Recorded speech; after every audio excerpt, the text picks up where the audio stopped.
And just like that, we got the matchup we all wanted. Welcome back to the World Cup recap, day 29 of the tournament. Once again, just the one quarterfinal game, but that would obviously set up the first semifinal of this tournament. With France obviously winning the day before, they would be playing the winner of this game between Spain and Belgium. To say the least, both teams have had quite an interesting World Cup. To some extent, for both teams, it started off kind of poorly, with Spain failing to beat Cape Verde in their first game, although kind of know what they became afterwards. But from there, I would honestly say that they've gotten better with each game that has gone on, and they've really established their identity for this World Cup. Unlike the previous teams that we saw in 2025 and 2024, they're a team that is not so much based on the individual talent and their explosive attack, but more so how they control games, and they don't really allow teams to get plenty of great shots on their net. As heading into this game, they're the only team in this tournament that has not conceded a goal. In fact, they haven't conceded a goal at the World Cup dating all the way back to their final group stage game in the 2022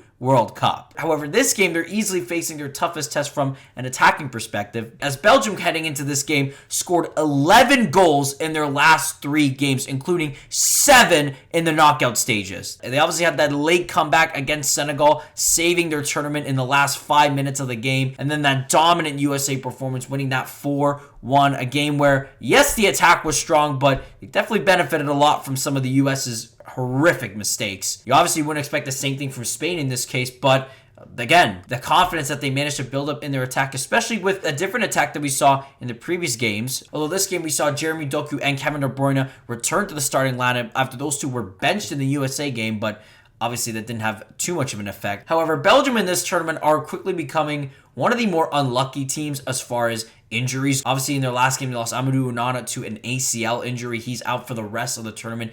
Devastating loss for them. And then just before this game, literally in the warm-ups of it, Yuri Tielemans, who I see as this team's most consistent performer at this tournament, picked up an injury in warm-ups and could not play this one. Hans Vanaken taking his spot. So 2 big losses for Belgium in the midfield heading into this one. And that obviously being key because Spain are a team that runs through the midfield. Although they themselves also had a big change as well, with Pedri being benched in favor of Fabian Ruiz. Again, with how much talent Spain has in their midfield, it's not a huge drop-off, but still. Pedri was seen as supposed to be one of this team's key players heading into this tournament, but now, especially with how this game unfolded, his spot could be in jeopardy for the rest of the tournament. And for Luis de la Fuente, his decision to start Fabian Ruiz in that position could not have paid off any sooner. 30 minutes into the game, Spain, after generating plenty of chances, Lamine Yamal plays it into Pedro Porro, who makes that overlapping run. Ball gets sent into Dani Olmo. Courtois initially keeps it out, and it falls to that man making his second start of the tournament, Fabian Ruiz. Again, just brilliantly worked goal from Spain here. Yes, it obviously comes off the rebound, so it's not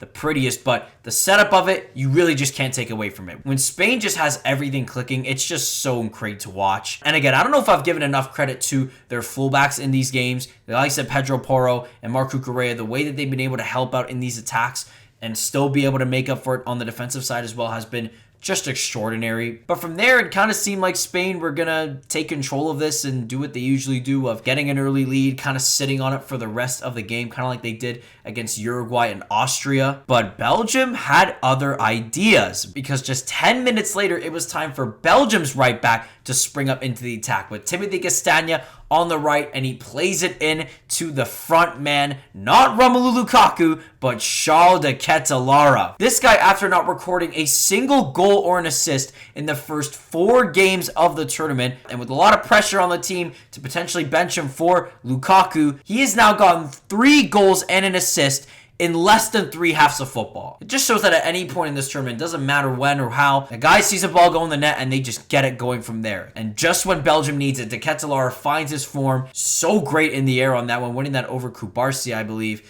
And just like that, Belgium have made things very interesting. In this instance, they've shown that Spain are not unbreakable. That being the first goal that they've conceded in this tournament, and we have a 1-1 1-1 game. In the second half, though, it felt a lot more like the previous game that we saw between Spain and Portugal, where both teams were in a stalemate, kind of in this chess match, not wanting to make too many big moves. And in the end, I think Spain were the a lot more aggressive team. Again, having the ball, slowly working it out, slowly trying to break down Belgium, who luckily for them, they could rely on having one of the best goalkeepers in the world in Thibaut Courtois. He was making a couple of great saves throughout the game, although one in particular kind of costed him in the end. As around the 60th minute, Courtois was noticeably hobbling. Didn't look too good, but at the same time, you kind of just assume that we'll probably be able to pull through and finish this one out. But after the hydration break, Rui Garcia made the big call of taking out his star keeper in place of Sen Lemans. Again, another massive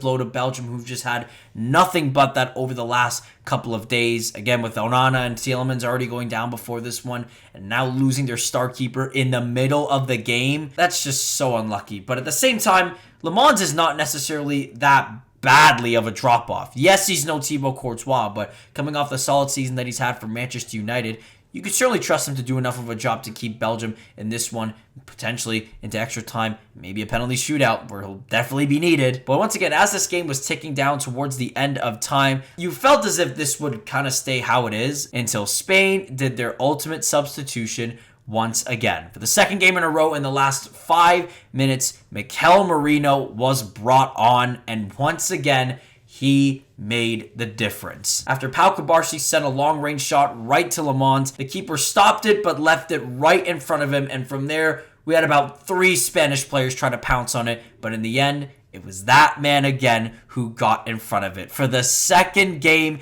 in a row, Mikel Merino comes off the bench within the last 5 minutes and scores the all-important winner for Spain to send them to the next round. Once again, Mikel Merino just so clutch for this team, man. Again, 2 times in a row, even in the last Euros, he scored that last-minute winner against Germany. He just has a knack for this team when it comes to coming in late and coming in clutch for them. It's absolutely insane, and that is exactly what Spain needs, man. Those game changers that they can bring off the bench that can just come through for them. Mikel Merino has proven that time and time again, and honestly, if I'm Spain, I'm keeping him in that role. As tempting as it is maybe to potentially play him alongside of Rodri, you've seen what he does in the end of games. You got to save him for those moments. He's proven it so much that is what he is. That is what he does for this team. Again, it helps that Spain have so much talent in those midfield spots. Fabian Ruiz, who got the first goal. Pedri, who didn't even start today. They can afford to have other guys play in those spots and not necessarily be too pressured into starting a Mikel Merino, who, again, like I said, his role's pretty much secured. This is what he's going to do. He's going to come in late in those games when teams get tired, defenses lose a little bit of focus, they're probably looking more towards extra time, and he just comes in, springs out of nowhere, and gets the ball in the back of the net to lead Spain to victory. And that's exactly what happened in this case. No time left for Belgium to get anything going. Mikel Merino sends Spain to the semi-finals of the World Cup, where, as I said in the beginning, we got what we wanted. Spain versus France. The trilogy between these teams. 3 years in a row, we're seeing these guys play in the semifinals. The Spain have obviously taken the first 2, winning 2-1 in Euro 2024 and 5-4 in the Nations League. But I have a feeling that this match will be a lot different than what the other 2 we've seen. Respectfully, I don't think Spain is scoring 5 goals on France like they did last year. But again, they've proven that time and time again with how they played in this tournament, they found a formula to win games. It's not the prettiest, it's not the most dominant, it's not the most entertaining, but it works. And again, it's a similar thing to what they had in 2010. They weren't going out there blowing out teams. Those 1-0 wins, those 2-1 wins, those little results, that's all they need. That's all they care about. They don't really care how they beat their opponents. They get the win at the end of the day. That's all they need. And again, credit to Belgium for giving them that little bit of a test there on the attacking side. But once again, Spain, especially in that second half, were really just able to shut them down, focus on themselves, and put all of it on getting that last goal, which, again, Mikel Merino, you have a guy like him, it's going to come pretty easy. But yeah, that matchup is going to be just absolutely insane, man. I cannot wait for, once again, seeing these 2 giants, man. It feels like these teams should be playing in a final, man. To have it once again where these teams play in a semifinal, yes, it's great, but we want to see a final between these 2 one day. I know it will come soon, hopefully the next Euros, but still getting to see them match up once again, Both teams are talking kind of big games, more so Spain in this instance. I mean, they are 2-0 against them over the last 2 times, and they do feel confident, even with their newer style of play, that they can still be able to overcome what's been a dominant French team, easily the most dominant team that we've seen. It'll be very interesting, but again, if France have any solace to take away, it's that Spain are not an unbreakable side. If Shakhtar Ketelar and Belgium were able to break through at least once, just think of what the likes of Kylian Mbappe, Ousmane Dembele, and Michael Olise will think about that. And as I said, those guys are at the most confident state they've ever been in when it comes to playing with each other and how they've developed throughout this tournament. And they've even proven in certain games, like against Paraguay before, that if they have to go to that level of playing scrappy football and scraping by, they can do that as well. That's why I'm so looking forward to this matchup, because I'm really curious to see what kind of versions of we get of these teams and what versions of we get of some of these players. Again, I go back to Lamine Yamal in this case. Again, another solid game from him, similar to the Austria game where he had a couple of nice moves, he had a couple of chances, but still nothing for him yet. Just the 1 goal so far in this tournament throughout the first 6 games. But we've seen him obviously perform really well against France in the past, had that crazy goal in Euro 24, and then last year's game where he was just untouchable. In this occasion, obviously, he's not quite at the level that he was, but who knows, man. With how he's been talking about this France matchup heading in, I'm expecting nothing short of a great performance from him, and anything otherwise might spell the end for Spain. Because again, France are just so dominant. They have so many great attacking forces. Spain are going to need a lot more than just a couple of rebound goals to probably get them through. They're going to need superstar level talent to shine through. Lamine Yamal's got to be up there. Pedri, if he's starting again. We'll have to see. Mikel Oyarzabal, if he can get back to his scoring ways as well. Those are the things that they're going to be relying on to get them past this strong France team in a blockbuster semifinal again. Absolutely cannot wait for that. And on the other side for Belgium, well, again, this was not the best performance in the world from them. Yes, the Ketelar had that one chance, but apart from that, Belgium weren't really too much in control of this. Not surprising once again because it's Spain, but yeah, for Belgium, this sparks pretty much the end of the era for guys like Romelu Lukaku and Kevin De Bruyne. Guys that have been there since Belgium made their first tournament in 2014 with this new sort of golden generation core players. Those were probably the last 2 remnants, along with Thibaut Courtois as well. And one of them didn't even get to finish the game in some very unlucky circumstances. But having said that, I think Belgium in this tournament have performed a lot better than we all thought they would. We all kind of expected Belgium, especially with how they performed in the first 2 games of the group stage, to fold pretty early, but they've shown repeatedly in this tournament that they've not gone away. That Senegal game, once again, like that Japan game back in 2018, showed a lot of character about this team, even with their newer guys as well. And I think that's going to be the most interesting thing about this team going forward, is how they transition into the next era, whether Rudy Garcia is going to be their main guy or not, if they're going to get someone else, or if they're going to change how they play. We'll see, but I think these group of players, from what they've shown, again, Shakhtar Ketelar stepping up late in this tournament, Yuri Tielemans as well. There are some bright spots with this team going forward. Again, don't expect it to be at the levels that we've seen from, obviously, the 2018 World Cup team with prime Eden Hazard, prime De Bruyne, and prime Lukaku, and all those guys. But certainly it's not a write-off era, and I think this World Cup has proved that for Belgium as well, that those guys can come in and step forward and take this team to whatever next step there would be. So overall, I'd say this tournament was a success for Belgium. Yes, they do fall short at winning a trophy once again, but I don't think those were ever the expectations heading into this tournament. In fact, their expectations were them failing again, and they didn't. They got the results and won the games they were supposed to win, and they lost by just 1 goal to Spain, being the first team in this tournament to score on them.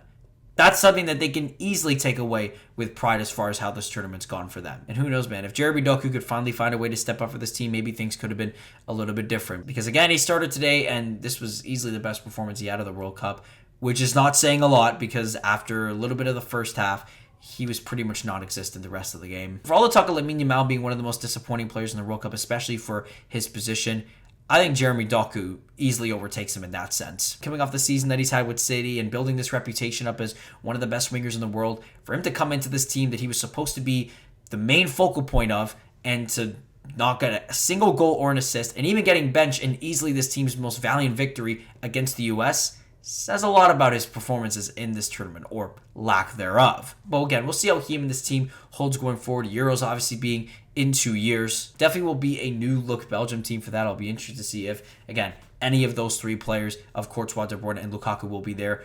Most likely not, but if it is, then I guess they'll probably get their send-off there, and maybe we'll see what they can do from there. I don't really know, but Belgium, good stuff from them in this tournament, but Spain are just absolutely ruthless. And as much as it would have been funny to see them, kind of go out early in the tournament or early-ish in the tournament, I wanted to see this France-Spain matchup. I really wanted to see it. So I'm glad we got it. Can't wait for that. And hopefully both teams just throw caution into the wind and we get an absolutely incredible performance. But yeah, that is going to do it for day 29 of the tournament. We obviously have a big doubleheader today to end off the quarterfinals. Cannot wait for both of those two matchups. We'll be discussing those as well as all the semifinals and everything else as well. Once again, thank you so much for watching, and make sure to like and subscribe for daily World Cup content. And like I said a couple days ago, I'm still going to be on that Norway bandwagon, growing right with them as evidently Erling Haaland scores a hat-trick and ends this tournament for England. You heard it here first. That's my prediction.